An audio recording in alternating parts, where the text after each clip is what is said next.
All right, so we have we finished our first sketch, which is a 49 by 49 millimeter square here. And just to refresh your memory on what we're drawing, here's the part that we're going to be drawing.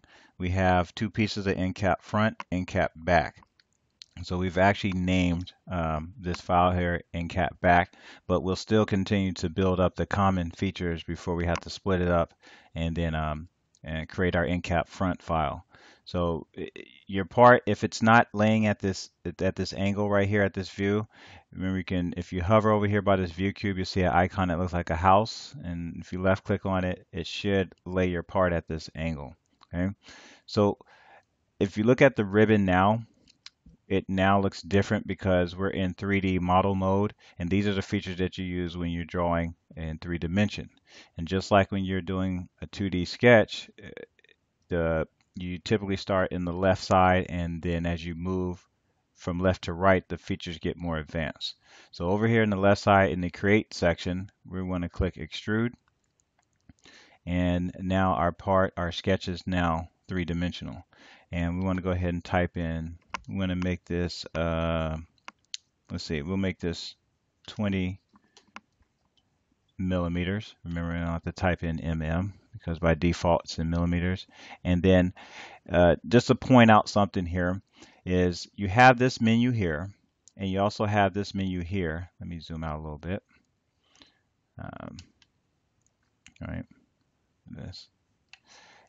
You have this miniature menu and this menu over here.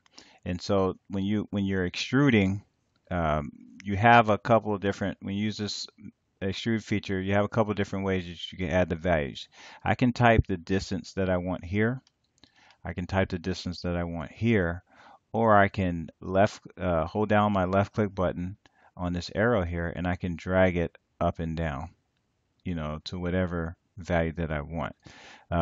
It's a lot easier to just type the value in that you want, and we'll type in 20 here.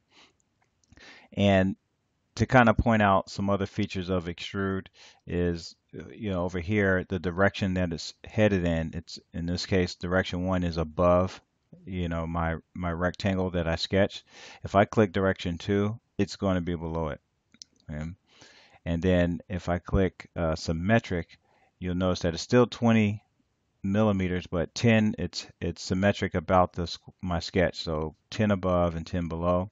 Then I can click asymmetric to where, it'll be off center. So maybe this is like 5 centimeters down here, and then this is 15 above. These features come in handy as you get into more complex drawings. You may have to use one of these other three, but for now we'll click direction 1, and then you can either click the OK button here or the green check mark. Okay? When you do that, your sketch values disappear, is because now your sketch is consumed within this 3D feature.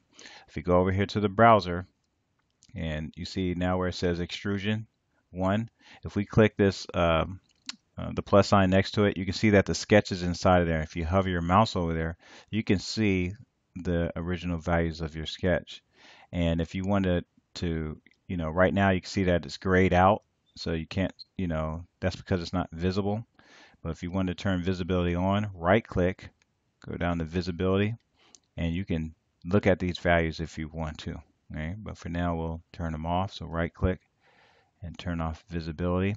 And so now we've just performed our first 3-dimensional feature, which is extrude. And next we're going to add some holes to our part to match these features here. Okay, but before we move on, make sure you do save, or you can do a Control S to save your work.